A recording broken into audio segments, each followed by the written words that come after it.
ಕಾಂಗ್ರೆಸ್ನವರ ಜೊತೆ ಡಿ.ಕೆ.ಶಿ ಅವರ ಬಳಿಯಿಂದ 10 ಪತ್ರಗಳಿಗೆ ಸೈನ್ ಹಾಕಿಸ್ಕೊಂಡಿದ್ರಂತೆ ವಿಡಿಯೋ ದಾಖಲೆ ಬಿಡುಗಡೆ ಮಾಡ್ತಾರೆ. ಒಂದು ಕ್ಷಣನೂ ಕೂಡ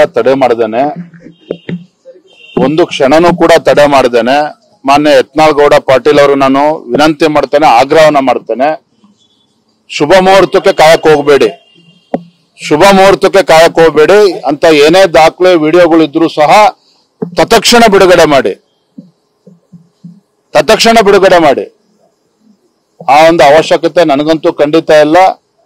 ನನ್ನ ಮುಂದಿರ್ತಕ್ಕಂಥ ನನಗೆ ಸ್ಪಷ್ಟತೆ ಇದೆ, ನನ್ನ ಗುರಿ ಬಗ್ಗೆ ಸ್ಪಷ್ಟತೆ ಇದೆ. ಎಲ್ಲ ಕಾರ್ಯಕರ್ತನ ಒಗ್ಗೂಡಿಸ್ಕೊಂಡು ಪಕ್ಷವನ್ನು ಮುನ್ನಡೆಸ್ತಕ್ಕಂಥದ್ದು ನಾವು ಮಾಡಬೇಕಾಗಿದೆ, ಅದನ್ನ ಮಾಡ್ತಾ ಇದ್ದೇನೆ. ಇದು ನನ್ನ ಮುಂದೆ ಇರ್ತಕ್ಕಂಥ ಗುರಿ. ಈ ರೀತಿ ಹೊಂದಾಣಿಕೆ ರಾಜಕಾರಣ, ಯಡಿಯೂರಪ್ಪರು ಹೊಂದಾಣಿಕೆ ರಾಜಕಾರಣ ಮಾಡ್ಕೊಂಡ್ರು, ವಿಜೇಂದ್ರನು ಹೊಂದಾಣಿಕೆ ರಾಜಕಾರಣ ಮಾಡ್ಕೊಂಡ್ರು. ಈ ರೀತಿ ಪದೇ ಹೇಳಿ ಇವತ್ತೇನು ಸಂಘಟನೆಗೆ ಪೆಟ್ಟನ್ನ ಕೊಡ್ತಾ ಇದ್ದಾರೆ. ಅವರಿಗೆ ಕಾರ್ಯಕರ್ತನು ಒಳ್ಳೇದು ಮೆಚ್ಚೋದಕ್ಕೆ ಸಾಧ್ಯ ಇಲ್ಲ, ಭಗವಂತನು ಕೂಡ ಒಳ್ಳೇದು ಮಾಡೋದಕ್ಕೆ ಸಾಧ್ಯ ಇಲ್ಲ. ನೀವು ಕಾಂಗ್ರೆಸ್ನವರ ಜೊತೆ ಡಿ.ಕೆ.ಶಿ ಅವರ ಬಳಿಯಿಂದ 10 ಪತ್ರಗಳಿಗೆ ಸೈನ್ ಹಾಕಿಸ್ಕೊಂಡಿದ್ರಂತೆ ವಿಡಿಯೋ ದಾಖಲೆ ಬಿಡುಗಡೆ ಮಾಡ್ತಾರೆ. ಒಂದು ಕ್ಷಣನೂ ಕೂಡ ತಡೆ ಮಾಡದೇನೆ ಮಾನ್ಯ ಯತ್ನಾಳ್ ಗೌಡ ಪಾಟೀಲ್ ಅವರು ನಾನು ವಿನಂತಿ ಮಾಡ್ತೇನೆ, ಆಗ್ರಹವನ್ನ ಮಾಡ್ತೇನೆ. ಶುಭ ಮುಹೂರ್ತಕ್ಕೆ ಕಾಯಕ್ ಹೋಗ್ಬೇಡಿ ಅಂತ ಏನೇ ದಾಖಲೆ ವಿಡಿಯೋಗಳು ಇದ್ರೂ ಸಹ ತತ್ಕ್ಷಣ ಬಿಡುಗಡೆ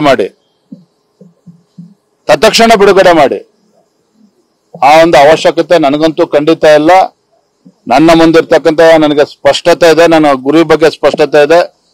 ಎಲ್ಲ ಕಾರ್ಯಕರ್ತನ ಒಗ್ಗೂಡಿಸ್ಕೊಂಡು ಪಕ್ಷವನ್ನು ಮುನ್ನಡೆಸ್ತಕ್ಕಂಥದ್ದು ನಾವು ಮಾಡಬೇಕಾಗಿದೆ, ಅದನ್ನ ಮಾಡ್ತಾ ಇದ್ದೇನೆ.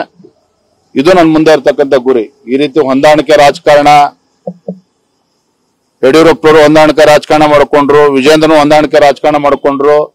ಈ ರೀತಿ ಪದೇ ಹೇಳಿ ಇವತ್ತೇನು ಸಂಘಟನೆಗೆ ಪೆಟ್ಟನ್ನ ಕೊಡ್ತಾ ಇದ್ದಾರೆ. ಅವರಿಗೆ ಕಾರ್ಯಕರ್ತನು ಒಳ್ಳೇದು ಮೆಚ್ಚೋದಕ್ಕೆ ಸಾಧ್ಯ ಇಲ್ಲ, ಭಗವಂತನು ಕೂಡ ಒಳ್ಳೇದು ಮಾಡೋದಕ್ಕೆ ಸಾಧ್ಯ ಇಲ್ಲ.